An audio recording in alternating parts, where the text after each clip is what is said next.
It's important as we continue to drive efficiency that we work with the corn plant instead of against the corn plant. The corn plant is going to generally funnel moisture to the base where we know the majority of the root system is for uptake. It's basically trying to rob water from the center of the row and position it down into the root system. If we apply fertilizers or nutrients out in the center of the row, basically the corn plant is trumping that basically with the moisture as it funnels itself down into the corn plant.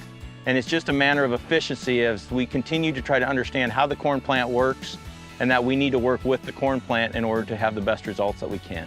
So when we look down this row and we look at the canopy of this row right here, we're seeing very little sunlight. It's predominantly shaded. That does a great thing as far as from a photosynthesis standpoint of pulling in power. It also does a great thing when we get a rain event because basically we start funneling moisture down to the root system.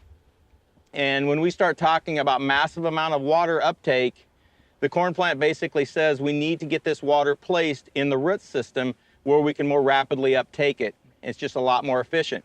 We've seen rings around the corn plant, but what we want to do is quantify what that really means from a moisture standpoint. Was that a 3x, 4x, what that difference is? So what we've done is we've taken these 4-inch caps and we've drilled 7/8 holes down through the center. We've also drilled a 7/8 hole off to the side so that the water can actually come out and fall into these cups.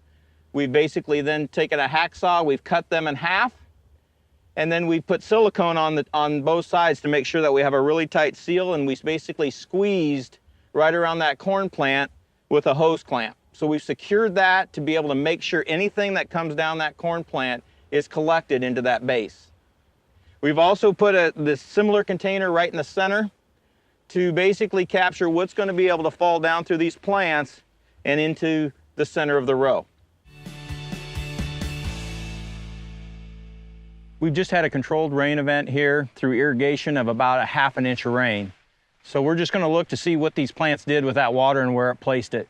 So as you'll see behind me here, we've got one here in the center of the row. And if I look here of what we've got for water, we've got about just a little bit of a 1/4 inch of water in this container in the center. If we look over here of exactly what came down this plant and into these PVC caps that we've got manufactured, they're actually flooding at the rim. And so if I put a pocket knife in there and I go all the way down, we have got in the upwards of 3¼ inches of water in these cups. So once we've evaluated this a little bit, what we're seeing in the really the rain gauge, we're seeing just a little bit over a 1/2 inch of rain. What we're seeing in the center is right at a 1/4 inch.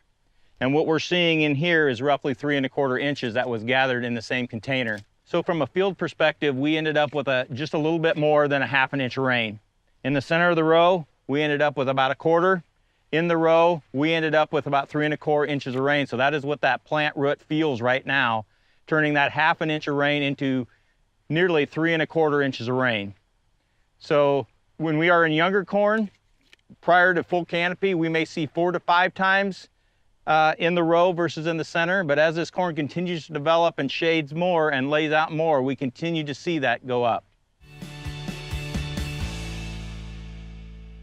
So often after we get a rain event, we walk out into these fields and we assume that because the ground is black, that we're getting uniform moisture down through the canopy.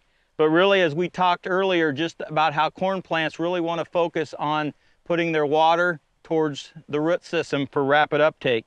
So right here is a root system here that basically received about 32 ounces of water with that 1/2 inch rain that we irrigated over this field. And so what you're going to see right here is you're going to see wet roots right here from about right here to about right here. And as we come down, it's moisture all the way down into here. And so if I take my hand and I grab that dirt, I can very easily make a mud ball. Once we come even 4 inches off that stalk and we start walking this away, we're going to see a little bit that got moistened up here, but we aren't going to penetrate at all down in the profile to even any of the roots. So focusing right here with that water is really, really important. As we start thinking about nutrients and the ability to come down and lay here to be able to push into this root system, the plant really helps us in getting that down into the soil profile. As we come across here, this is where we put one of the cups. And so we wanted to understand So we caught the water right here so it didn't make it to the ground. So what you're going to see right here, in comparison to the other one, we're dry dirt right under here. We're dry dirt right here. We're dry dirt right all in here. There's a little bit of moisture that got right down in there, but the most part very different than what we're seeing over here. So you can imagine that when we get a ½ inch of rain, we are basically putting roughly about 32 ounces of water on every root system to be able to filtrate down as we go here, which is very different than what we get here in the center of the row.